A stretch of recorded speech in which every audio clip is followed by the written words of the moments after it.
Shabbat Shalom, nous sommes parashat Haye Sarah. Un des sujets abordés, c'est celui du choix du conjoint. Vous savez que finalement, le gros du problème dans le Shalom Bayit, c'est l'adéquation du couple et surtout des midot. Comment ils peuvent correspondre, comment un couple peut être complémentaire. En principe, les conjoints jeunes qui ne savent pas choisir, ils choisissent plutôt un conjoint qui a le même tempérament. Or, dans la paracha, nous voyons deux choses. D'abord, c'est Abraham Avinu qui choisit, et celui qui fixe les modalités de choix du conjoint. Et deuxièmement, il choisit justement des modalités un petit peu contraires à Yitzhak. Ça veut dire qu'il y a une complémentarité, un antagonisme tout à fait préfabriqué. Yitzhak Avinu représenterait Midat Adin. Les consignes que donne Abraham et Eliezer, c'est de choisir une femme avec une volonté de faire du Hesed de manière très forte et extraordinaire. Et c'est sur cette base que ça a été choisi. La question qui se pose, est-ce que vraiment Yitzhak, à l'âge de 40 ans, pouvait savoir qu'est-ce qui lui correspond, ou il fallait bien un homme de 140 ans pour fixer quelle est la femme qui correspond. Aujourd'hui, il n'est pas d'usage que les parents se mêlent du choix de conjoint. Chacun pense, il voit, il s'entend, il rencontre, il voit est-ce que ça peut correspondre, puis il dit voilà c'est le bon. Et finalement, sur 100 couples qui se rencontrent, il y a au moins 50 et 60 qui divorcent. Et pourquoi ? Parce que finalement, ils ont fait attention à des traits qui ne sont pas fondamentaux.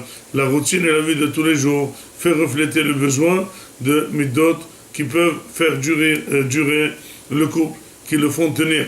Et c'est pour ça que Abraham Avinu a pensé qu'étant donné qu'il était Nogé Abadavar Yitzhak, il devait choisir pour lui-même. Et bien souvent les jeunes, ils pensent que ça correspond. Ils peuvent, et même s'ils voient des petits problèmes, des petits défauts de caractère, des petits énervements, des petits problèmes psychiques, ils disent bon, on va s'arranger, il y a des comprimés, il y a des choses, et pas les psychos, c'est faire du coaching. Non, ça va s'arranger. Mais finalement, il lui faut une vie entière pour se rendre compte que le problème qu'il a vu à 20 ans, ça tient toute la vie, et c'est avec ça qu'il va souffrir. Or, il y a des personnes qui peuvent surmonter les difficultés, d'autres moins. C'est pour ça que la Torah nous apprend que qui c'est qui peut savoir qu'est-ce qui correspond à un enfant, seulement les parents. Et pourquoi ? Parce qu'un enfant ayant fait 20 ans, 22 ans, 30 ans, et il veut se marier, finalement il ne se connaît pas très bien, il ne connaît pas ses vrais midot.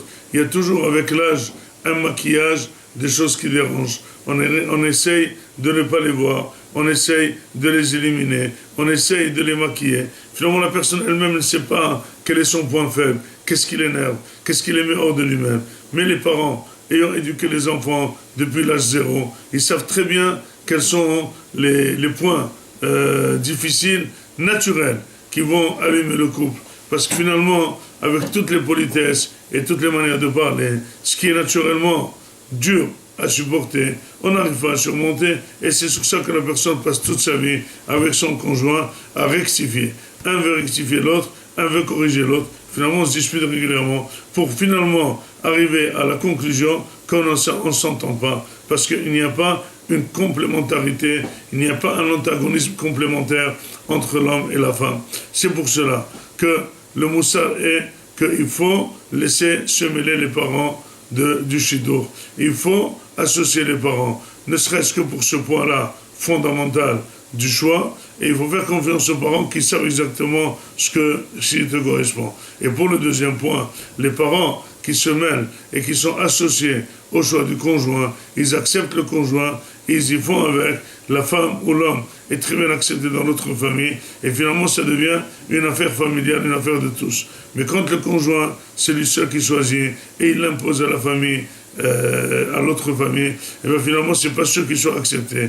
Et souvent, la non-acceptation de la famille du conjoint fait elle-même des problèmes de Shalom Bayit.